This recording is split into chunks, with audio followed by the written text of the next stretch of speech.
ਜਿਹਦੇ ਵਿੱਚ ਹੈਗਾ ਕਿ ਇਹ 45-year old female is visiting the community health clinic with the complaints of low mood and low energy for over 3 months. Registered nurse is completing the depression screening for this client. Which of the following client statements alerts the nurse that the client may have the potential diagnosis of major depressive diagnosis? Select all that apply.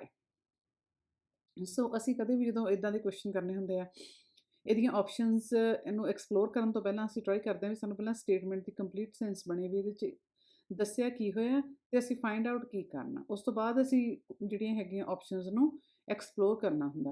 ਹੁਣ ਇਹਦੇ ਵਿੱਚ age ਦਿੱਤੀ ਆ ਉਹਦੀ 45 female ਦੀ, community health clinic 'ਚ ਉਹ visit ਕਰ ਰਹੀ ਆ ਤੇ ਉਹ ਕਹਿ ਰਹੀ ਆ ਕਿ ਉਹਨੂੰ ਜਿਹੜਾ ਹੈਗਾ ਲੋ ਮੂਡ ਹੈਗਾ ਤੇ ਲੋ ਐਨਰਜੀ ਆ, ਪਰ ਉਹ ਓਵਰ 3 ਮੰਥਸ ਤੋਂ ਇਹ ਸਿੰਪਟਮਸ ਅਪੀਅਰ ਜਿਹੜੇ ਹੈਗੇ ਫੀਲ ਕਰ ਰਹੀ ਆ ਤੇ ਰਜਿਸਟਰਡ ਨਰਸ ਨੇ ਉਹਦੀ ਡਿਪਰੈਸ਼ਨ ਸਕਰੀਨਿੰਗ ਕਰਨੀ ਆ। ਓਕੇ, ਤੇ ਜਿਹਦੇ ਵਿੱਚ ਪੁੱਛਿਆ ਇਹ ਗਿਆ ਕਿ ਕਿਹੜੀ ਕਲਾਇੰਟ ਦੀ ਸਟੇਟਮੈਂਟ ਆ, ਕਲਾਇੰਟ ਨੇ ਕਿਹੜੀ ਇਹੋ ਜਿਹੀ ਚੀਜ਼ ਕਹੀ ਆ ਜਿਹੜੀ ਨਰਸ ਨੂੰ ਅਲਰਟ ਕਰਦੀ ਆ ਕਿ ਕਿਤੇ ਇਸ ਪੇਸ਼ੈਂਟ ਨੂੰ ਮੇਜਰ ਡਿਪਰੈਸਿਵ ਡਾਇਗਨੋਸਿਸ ਨਾ ਹੋਵੇ। ਓਕੇ, ਸੋ ਅਗੇਨ ਲੋ ਐਨਰਜੀ ਸੀਗਾ, ਲੋ ਮੂਡ ਆ 3 ਮੰਥਸ ਤੋਂ, ਡਿਪਰੈਸ਼ਨ ਸਕਰੀਨਿੰਗ ਕਰਨੀ ਆ ਤੇ ਫਾਈਂਡ ਆਊਟ ਇਹ ਕਰਨਾ ਵੀ ਕਿਤੇ ਜਿਹੜਾ ਹੈਗਾ ਇਹਨੂੰ ਮੇਜਰ ਡਿਪਰੈਸਿਵ ਡਾਇਗਨੋਸਿਸ ਤਾਂ ਨਹੀਂ ਹੈਗਾ ਪੇਸ਼ੈਂਟ ਨੂੰ। ਤੇ ਆਪਾਂ more than one option select ਕਰ ਸਕਦੇ ਹਾਂ ਕਿਉਂਕਿ ਇੱਥੇ ਲਿਖਿਆ ਹੋਇਆ ਸਿਲੈਕਟ ਆਲ ਦੈਟ ਅਪਲਾਈ। ਸਭ ਤੋਂ ਪਹਿਲੀ ਜਿਹੜੀ ਆਪਸ਼ਨ ਹੈਗੀ ਆ ਉਹ ਹੈਗੀ ਆ I gained 5 pounds over the last 2 months. ਪਿਛਲੇ 2 ਮਹੀਨਿਆਂ ਦੇ ਵਿੱਚ ਉਹਨੇ 5 ਪਾਉਂਡਸ weight gain ਕੀਤਾ। 5 pounds is way too much. ਸੋ ਆਪਾਂ ਨੂੰ ਪਤਾ ਵੀ ਹੁਣ ਫਿਰ ਜਦੋਂ ਅਸੀਂ ਆਪਸ਼ਨ ਪੜ੍ਹ ਲਈ ਅਸੀਂ ਕਾਹਦੇ ਨਾਲ ਕਨੈਕਸ਼ਨ ਬਣਾਉਣਾ ਇਹਦਾ ਵੀ ਕੀ ਇਹਦਾ ਮੇਜਰ ਡਿਪਰੈਸਿਵ ਸਿੰਪਟਮ ਜਿਹੜਾ ਡਿਸਆਰਡਰ ਹੈ ਇਹਦੇ ਨਾਲ ਕੋਈ ਕਨੈਕਸ਼ਨ ਬਣਦਾ ਸਟੇਟਮੈਂਟ ਦਾ ਕਿ ਨਹੀਂ ਬਣਦਾ। ਜੇ ਕਨੈਕਸ਼ਨ ਬਣੂਗਾ ਅਸੀਂ ਇਹਨੂੰ ਸਿਲੈਕਟ ਕਰਾਂਗੇ, ਜੇ ਨਹੀਂ ਬਣਦਾ ਤਾਂ ਅਸੀਂ ਇਹਨੂੰ ਨਹੀਂ ਸਿਲੈਕਟ ਕਰਾਂਗੇ। ਪੇਸ਼ੈਂਟ ਨੇ ਕਿਹਾ ਵੀ ਮੈਂ 5 ਪਾਉਂਡ ਜਿਹੜਾ weight gain ਕੀਤਾ ਲਾਸਟ 2 ਮੰਥਸ ਦੇ ਵਿੱਚ। ਆਪਾਂ ਨੂੰ ਪਤਾ ਆਪਦੀ ਆਪਾਂ ਜਿਹੜੀ ਹੈਗੀ ਆ ਸਟਾਕ ਨੌਲੇਜ ਯੂਜ਼ ਕਰਨੀ ਆ ਤੇ ਆਪਾਂ ਨੂੰ ਪਤਾ ਵੀ ਜੇ weight ਇਨਕਰੀਜ਼ ਵੀ ਹੋ ਜੇ ਉਹ ਵੀ ਮੇਜਰ ਡਿਪਰੈਸ਼ਨ ਦਾ ਸਿੰਪਟਮ ਹੋ ਸਕਦਾ ਤੇ ਜੇ weight ਡਿਕਰੀਜ਼ ਹੋ ਰਿਹਾ, ਲਾਸ ਹੋ ਰਿਹਾ ਤਾਂ ਵੀ ਮੇਜਰ ਜਿਹੜਾ ਡਿਪਰੈਸ਼ਨ ਦਾ ਸਿੰਪਟਮ ਹੋ ਸਕਦਾ। ਹੁਣ ਕੀ ਇਹ ਐਜ਼ ਅ ਨਰਸ ਆਪਾਂ ਨੂੰ ਇਹ ਚੀਜ਼ ਅਲਰਟ ਕਰ ਸਕਦੀ ਆ ਵੀ ਕਿਤੇ ਪੇਸ਼ੈਂਟ ਨੂੰ ਮੇਜਰ ਡਿਪਰੈਸਿਵ ਡਿਸਆਰਡਰ ਨਾ ਹੋਵੇ? ਯੈਸ, ਸ਼ੋਰ ਕਰੂਗੀ ਕਿਉਂਕਿ 5 ਪਾਉਂਡਸ ਗੇਨ ਕੀਤਾ ਉਹਨੇ 2 ਮਹੀਨਿਆਂ ਦੇ ਵਿੱਚ। ਸੋ ਤਾਂ ਕਰਕੇ ਅਸੀਂ ਇਸ ਆਪਸ਼ਨ ਨੂੰ ਸਿਲੈਕਟ ਕਰਾਂਗੇ। ਕਿਉਂ ਕੀਤਾ? ਕਿਉਂਕਿ ਇਹ ਆਪਸ਼ਨ ਸਾਨੂੰ ਅਲਰਟ ਕਰਦੀ ਹੈ ਵੀ ਕਿਤੇ ਪੇਸ਼ੈਂਟ ਨੂੰ ਡਿਪਰੈਸ਼ਨ ਨਾ ਹੋਵੇ ਵੀ ਉਹਨੇ 5 ਪਾਉਂਡ ਗੇਨ ਕਰ ਲਿਆ ਸਿਰਫ 2 ਮੰਥਸ ਦੇ ਵਿੱਚ। ਨੈਕਸਟ ਵੀ ਹੈਗਾ we have I called in sick 12 times during the 3-week period. ਸੋ ਉਹ ਕਹਿ ਰਹੀ ਆ ਕਿ ਮੈਂ 12 times 3 ਵੀਕ ਦੇ ਵਿੱਚ ਸਿਕ ਕਾਲ ਕੀਤੀ ਆ।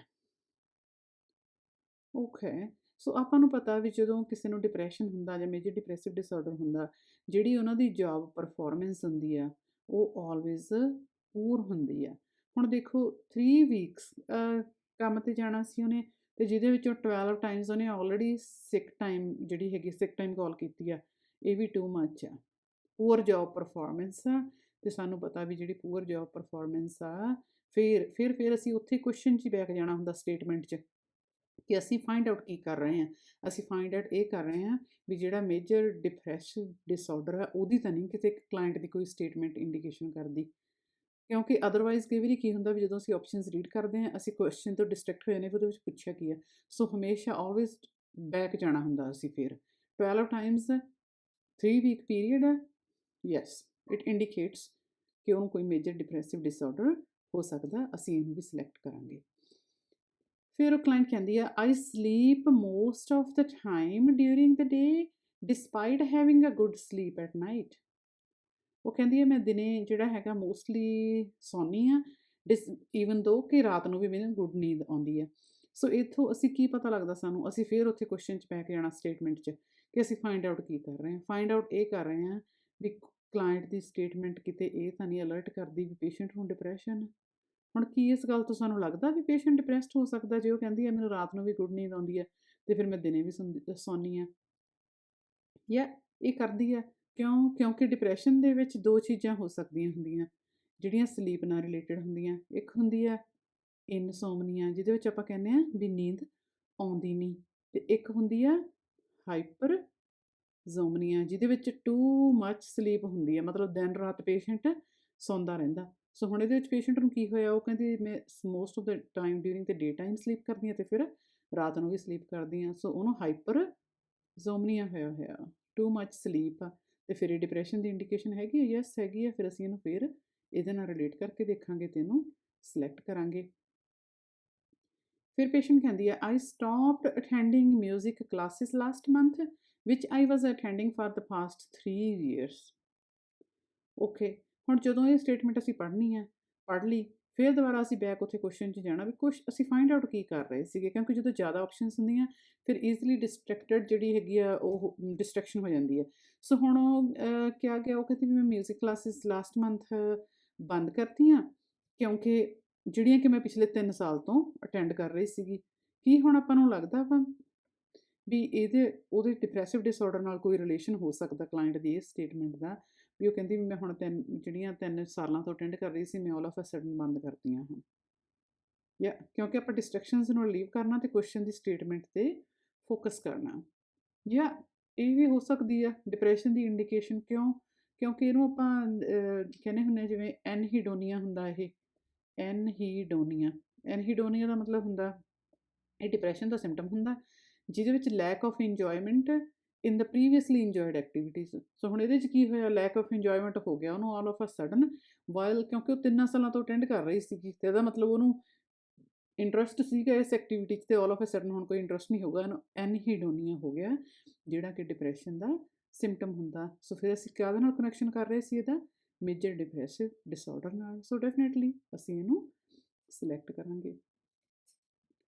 ਨੈਕਸਟ ਪੇਸ਼ੈਂਟ ਕਹਿੰਦੀ ਆ I am very concerned about the cellulitis on my right toe. ਉਹ ਕਹਿੰਦੀ ਮੈਂ ਕੰਸਰਨਡ ਆ ਵੀ ਮੇਰੇ ਜਿਹੜਾ ਸੈਲੂਲਾਈਟਸ ਸਕਿਨ ਇਨਫੈਕਸ਼ਨ ਹੋਈ ਆ ਰਾਈਟ ਟੋ ਦੇ ਉੱਤੇ। ਫਿਰ ਅਸੀਂ ਡਿਸਟਰੈਕਸ਼ਨਸ ਨੂੰ ਨਹੀਂ ਆਉਣ ਦੇਣਾ ਵਿੱਚ, ਫਿਰ ਅਸੀਂ ਉੱਥੇ ਜਾਣਾ ਬੈਕ ਵੀ ਲੱਭ ਕੀ ਰਹੇ ਹਾਂ ਅਸੀਂ ਕੀ ਲੱਭ ਰਹੇ ਸੀਗੇ ਕਿ ਪੇਸ਼ੈਂਟ ਨੂੰ ਕਿਤੇ ਮੇਜਰ ਡਿਪਰੈਸਿਵ ਡਿਸਆਰਡਰ ਤਾਂ ਨਹੀਂ ਹੈਗਾ। ਹੁਣ ਜੇ ਉਹ ਕਹਿ ਰਹੀ ਆ ਕਿ ਮੈਨੂੰ ਬਹੁਤ ਜ਼ਿਆਦਾ ਕੰਸਰਨ ਆ ਵੀ ਮੇਰੇ ਰਾਈਟ ਟੋ ਤੇ ਸੈਲੂਲਾਈਟਸ ਹੋਇਆ ਹੋਇਆ, ਇਹ ਲੱਗਦਾ ਆਪਾਂ ਨੂੰ ਡਿਪਰੈਸ਼ਨ ਦਾ ਸਿੰਪਟਮ ਹੋਊਗਾ? ਇਹਨੂੰ ਆਪਾਂ ਕਵਾਂਗੇ ਨਹੀਂ। ਕਿਉਂ ਕਵਾਂਗੇ? ਕਿਉਂਕਿ ਜੇ ਉਹ ਕਹਿੰਦੀ ਜੇ ਉਹਦੇ ਸੈਲੂਲਾਈਟਸ ਹੋਇਆ ਹੁੰਦਾ ਫਾਰ ਐਗਜ਼ਾਮਪਲ, ਤੇ ਪਰ ਉਹਨੇ ਇਹ ਕਿਹਾ ਹੁੰਦਾ ਵੀ ਮੈਂ ਕੰਸਰਨਡ ਨਹੀਂ ਹੈਗੀ ਗੀ, ਜਾਂ ਉਹ ਜਿਵੇਂ ਆਪਾਂ ਕਹਿੰਦੇ ਹਾਂ ਵੀ ਉਹਨੇ ਧਿਆਨ ਨਹੀਂ ਦਿੱਤਾ, ਉਹ ਕਹੂਗੀ ਵੀ ਆਪਣੇ ਆਪ ਠੀਕ ਹੋ ਜਾਊਗਾ, ਦੈਟਸ ਓਕੇ, ਵੀ ਆਪਣੇ ਆਪ ਹੀਲ ਹੋ ਜਾਣਾ, ਇਹਨੂੰ ਟਰੀਟਮੈਂਟ ਦੀ ਨਹੀਂ, ਟੈਨਸ਼ਨ ਦੀ ਨਹੀਂ ਲੋੜ ਹੈਗੀ। ਤਾਂ ਫਿਰ ਆਪਾਂ ਕਵਾਂਗੇ ਵੀ ਉਹ ਉਹਦੇ ਹੈਲਥ ਕੰਸਰਨ ਨੂੰ ਇਗਨੋਰ ਕਰ ਰਹੀ, ਉਹ ਕੰਸਰਨਡ ਨਹੀਂ ਹੈਗੀ ਗੀ ਕਿਉਂਕਿ ਉਹ ਡਿਪਰੈਸਡ ਆ। ਪਰ ਹੁਣ ਇੱਥੇ ਤਾਂ ਉਹ ਕੰਸਰਨਡ ਆ। ਕੰਸਰਨਡ ਹੋਣਾ ਵੀ ਚਾਹੀਦਾ ਜੇ ਆਪਾਂ ਨੂੰ ਕੋਈ ਹੈਲਥ ਇਸ਼ੂ ਜਾਂ ਜਿਹੜੀ ਹੈਗੀ ਹੈਲਥ ਪ੍ਰੋਬਲਮ ਹੈਗੀ ਆ ਤਾਂ ਵੀ ਸ਼ੁੱਡ ਬੀ ਕੰਸਰਨਡ ਕਿ ਅਸੀਂ ਉਹਨੂੰ ਟਰੀਟ ਕਰਾਈਏ। ਸੋ ਇੱਥੇ ਉਹ ਕੰਸਰਨਡ ਆ ਤੇ ਇਹ ਕੋਈ ਡਿਪਰੈਸ਼ਨ ਦੀ ਇੰਡੀਕੇਸ਼ਨ ਨਹੀਂ ਹੈਗੀ। ਸੋ ਅਸੀਂ ਇਹਨੂੰ ਸਿਲੈਕਟ ਨਹੀਂ ਕਰਾਂਗੇ ਕਿ ਇਹ ਡਿਪਰੈਸ਼ਨ ਦਾ ਸਿੰਪਟਮ ਆ। I am planning to go visit my parents out of province in the next 2 months. I'm very excited about it. ਹੁਣ ਉਹ ਕਹਿੰਦੀ ਵੀ ਮੈਂ ਆਪਣੇ ਪੇਰੈਂਟਸ ਨੂੰ ਆਊਟ ਆਫ ਪ੍ਰੋਵਿੰਸ ਉਹਨਾਂ ਨੂੰ ਜਿਹੜਾ ਹੈਗਾ ਵਿਜ਼ਿਟ ਕਰਨ ਜਾਣਾ ਇਨ ਦ ਨੈਕਸਟ 2 months ਤੇ ਐਕਸਾਈਟਡ ਆ। ਹੁਣ ਅਸੀਂ ਫਿਰ ਉੱਥੇ ਦੁਬਾਰਾ ਫਿਰ ਜਾਣਾ, ਕੀ ਲੱਭ ਕੇ ਰਹੇ ਹਾਂ ਅਸੀਂ ਕਿ ਕਿਤੇ ਉਹਨੂੰ ਮੇਜਰ ਡਿਪਰੈਸਿਵ ਡਾਇਗਨੋਸਿਸ ਤਾਂ ਨਹੀਂ ਹੈਗਾ? ਕੀ ਉਹਦੀ ਇਹ ਸਟੇਟਮੈਂਟ ਸਾਨੂੰ ਕਿਸੇ ਵੀ ਪੁਆਇੰਟ ਤੋਂ ਅਲਰਟ ਕਰਦੀ ਆ ਵੀ ਉਹ ਡਿਪਰੈਸ਼ਨ 'ਚ ਹੋਊਗੀ, ਜਦ ਕਿ ਉਹ ਇਹ ਕਹਿ ਰਹੀ ਆ ਕਿ ਮੈਂ ਆਪਣੇ ਪੇਰੈਂਟਸ ਨੂੰ ਵਿਜ਼ਿਟ ਕਰਨ ਜਾਣਾ ਨੈਕਸਟ 2 months ਦੇ ਵਿੱਚ, ਤੇ ਉਹ ਐਕਸਾਈਟਡ ਆ। ਤੇ ਐਕਸਾਈਟਡ ਹੋਣਾ ਵੀ ਚਾਹੀਦਾ, ਇਟਸ ਨੋਰਮਲ। ਤੇ ਕਿਉਂਕਿ ਉਹ ਲੁਕਿੰਗ ਫਾਰਵਰਡ ਆ ਵੀ ਉਹ ਕੋਈ ਗੁੱਡ ਚੀਜ਼ ਕਰਨ ਜਾ ਰਹੀ ਆ ਜਾਂ ਜਿਹੜੀ ਚੀਜ਼ ਉਹ ਲਾਈਕ ਕਰਦੀ ਆ ਉਹ ਕਰਨ ਜਾ ਰਹੀ ਆ, ਠੀਕ ਹੈ। ਜੇ ਉਹ ਕਹਿੰਦੀ ਵੀ ਮੇਰੇ ਫਿਊਚਰ ਦੇ ਕੋਈ ਪਲਾਨ ਨਹੀਂ ਹੈਗੇ, I don't want to go anywhere, ਕਿ ਮੈਂ ਕਿਸੇ ਨੂੰ ਵਿਜ਼ਿਟ ਨਹੀਂ ਕਰਨਾ ਚਾਹੁੰਦੀ, ਜੇ ਮੈਂ ਬਾਹਰ ਨਹੀਂ ਜਾਣਾ ਚਾਹੁੰਦੀ, ਫਿਰ ਆਪਾਂ ਕਹਿੰਦੇ ਆ ਵੀ ਉਹ ਡਿਪਰੈਸਡ ਆ ਜਿਹੜਾ ਕਲਾਇੰਟ ਆ, ਹੈ ਨਾ। ਹੁਣ ਉਹ ਆਲਰੇਡੀ ਲੁੱਕ ਫਾਰਵਰਡ ਕਰ ਰਹੀ ਹੈ ਕਿ ਮੈਂ ਆਪਦੇ ਪੇਰੈਂਟਸ ਨੂੰ ਵਿਜ਼ਿਟ ਕਰਨ ਜਾਣਾ, ਦੈਟਸ ਓਕੇ, ਦੈਟਸ ਨੋਰਮਲ। ਸੋ ਅਸੀਂ ਇਸ ਜਿਹੜੀ ਆਪਸ਼ਨ ਹੈਗੀ ਹੈ ਇਹਨੂੰ ਵੀ ਸਿਲੈਕਟ ਨਹੀਂ ਕਰਾਂਗੇ ਕਿ ਇਹ ਸਾਨੂੰ ਕਿਸੇ ਵੀ ਪੁਆਇੰਟ ਤੋਂ ਮੇਜਰ ਡਿਪਰੈਸਿਵ ਡਿਸਆਰਡਰ ਦਾ ਸਾਈਨ ਲੱਗਦੀ ਹੈ। ਸੋ ਇਹਦੇ ਵਿੱਚ ਆਪਾਂ ਐਲੀਮੀਨੇਸ਼ਨ ਟੈਕਨੀਕ ਨਹੀਂ ਯੂਜ਼ ਕੀਤੀ ਕਿਉਂਕਿ ਇਹ ਕੁਐਸਚਨ ਡਿਫਰੈਂਟ ਸਟਾਈਲ ਦਾ ਸੀਗਾ। ਪਰ ਆਪਾਂ ਫਿਊਚਰ ਜਿਹੜੀਆਂ ਹੈਗੀਆਂ ਵੀਡੀਓਜ਼ ਉਹਨਾਂ ਦੇ ਵਿੱਚ ਆਪਾਂ ਐਲੀਮੀਨੇਸ਼ਨ ਟੈਕਨੀਕ ਜਿਹੜੀਆਂ ਦੂਸਰੀ ਟੈਕਨੀਕਸ ਹੁੰਦੀਆਂ ਉਹ ਸਾਰੀਆਂ ਲਰਨ ਕਰਾਂਗੇ। So far that's all for this question. Thank you for listening.